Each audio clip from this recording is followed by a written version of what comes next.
क्योंकि जो संजीव मुखिया है उसका बेटा डॉक्टर शिव वो शिक्षक बहाली पेपर लीक कांड का मास्टरमाइंड था और आज नीट का पेपर लीक जो है मास्टरमाइंड वो गिरफ्तार हुआ है। और जब जांच चलती है तो कार्रवाई के नाम पर छोटे मोटे लोगों की गिरफ्तारी होती है और उसके बाद लीपापोती हो जाता है। उस समय भी तेजस्वी यादव के पीएस का नाम आया था नीट पेपर लीक कांड में और कई लोग कुछ ऐसा वायरल फोटो हुआ था जिसमें सम्राट चौधरी के साथ एक गिरोह का एक आदमी जो था उसके साथ फोटो वायरल किया, क्योंकि कई लोग हैं। संजीव मुखिया तो मात्र एक प्यादा है।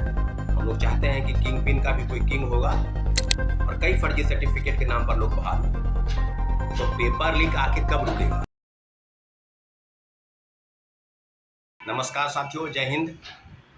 अभी एक बहुत बड़ी खबर सामने छन के आ रही है कि आर्थिक अपराध इकाई की टीम ने जो नीट पेपर लीक के मास्टरमाइंड जो बिहार से थे, बिहार का रहने वाला है नालंदा जिले का संजीव मुखिया, उसकी गिरफ्तारी हुई है।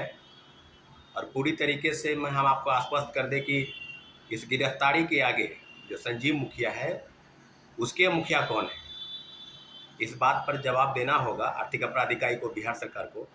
क्योंकि जो संजीव मुखिया है उसका बेटा डॉक्टर शिव वो शिक्षक बहाली पेपर लीक कांड का मास्टरमाइंड था। और बिहार के कई ऐसे परीक्षाएं हुई हैं देश स्तर पर जहां पर कई पेपर लीक हुए, कई धांधली सेटिंग हुई, जिसमें पूरे तौर पर ये दोनों बाप बेटा का गिरोह शामिल रहा है। उसकी पत्नी भी चुनाव लड़ी है, कई राजनीतिक दलों से उनका संपर्क रहा है।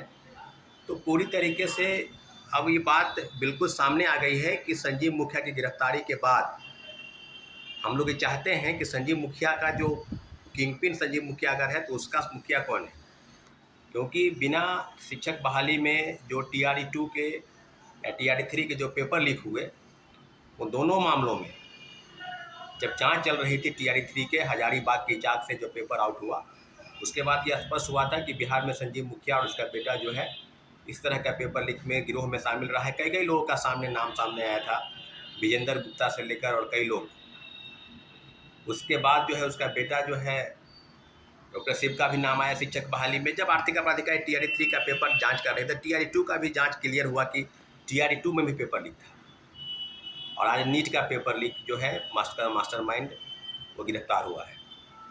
तो बात सिर्फ ये नहीं है, बात ये है कि आखिर पेपर लीक धांधली सेटिंग किसी व्यक्ति की गिरफ्तारी से क्या रुक जाएगा? क्योंकि इसके पहले जब आप 66वें पेपर लीक हुआ था BPSC, उस समय भी काफ़ी चीज़ें हुई थी, लेकिन बात प्रमाण के तौर पर सामने नहीं आया था। जब 67वें पेपर लीक हुआ, जब पूरी तरीके से आरा के वीर कुंवर सिंह कॉलेज में पूरी तरीके से बातें सामने आ गई कि नहीं पेपर लीक था, उसमें कई लोगों का नाम सामने आया था। एक रंजीत रजक DSP, उसकी गिरफ्तारी हुई। आज वो कई तरीके से आरोपों से बरी है, उसके खिलाफ पे चार्जशीट जो है आर्थिक अपराध इकाई जांच कोर्ट में सबमिट नहीं कर पाई। उसने अपने कई रिश्तेदारों को जो है अधिकारी बनाया, किसी को DSP, किसी को CO, एक और IAS अधिकारी का नाम आया था, पर उस पर कोई विशेष कार्रवाई नहीं हुई। उनकी भी संलिप्तता की जांच अगर होती तो फिर कई चीज़ें सामने आती।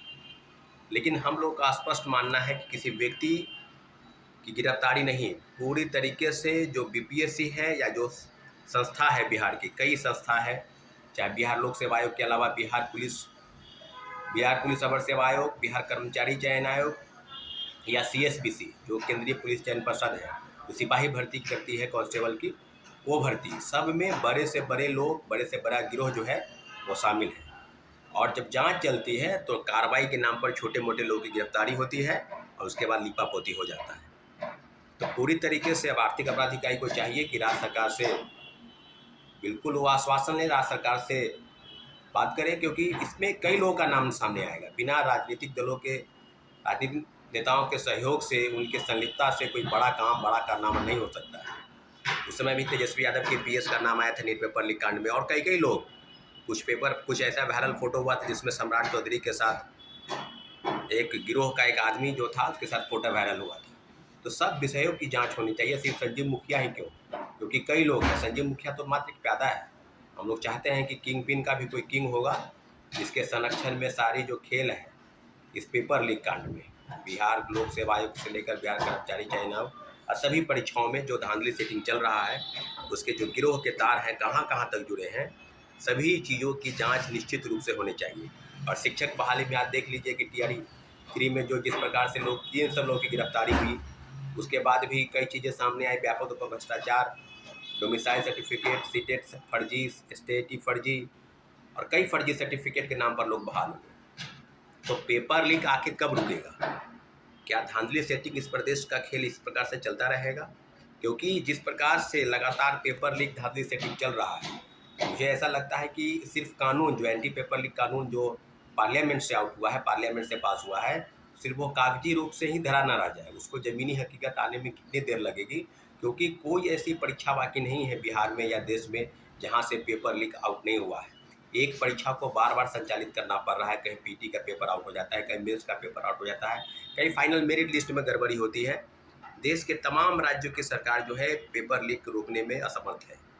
तो मुझे लगता है कि आर्थिक अपराध इकाई संजीव मुखिया के साथ और इसके साथ किन किन लोगों के नेक्सस जुड़े हैं, क्योंकि ये सिंडिकेट रैकेट आज से नहीं, ग्रुप डी स्तर के नौकरी करने वाला संजीव मुखिया इतने बड़े पेपर लीक और कई कई परीक्षाओं के धांधली सेटिंग में संलिप्त रहा है, इसकी जांच तो होनी चाहिए।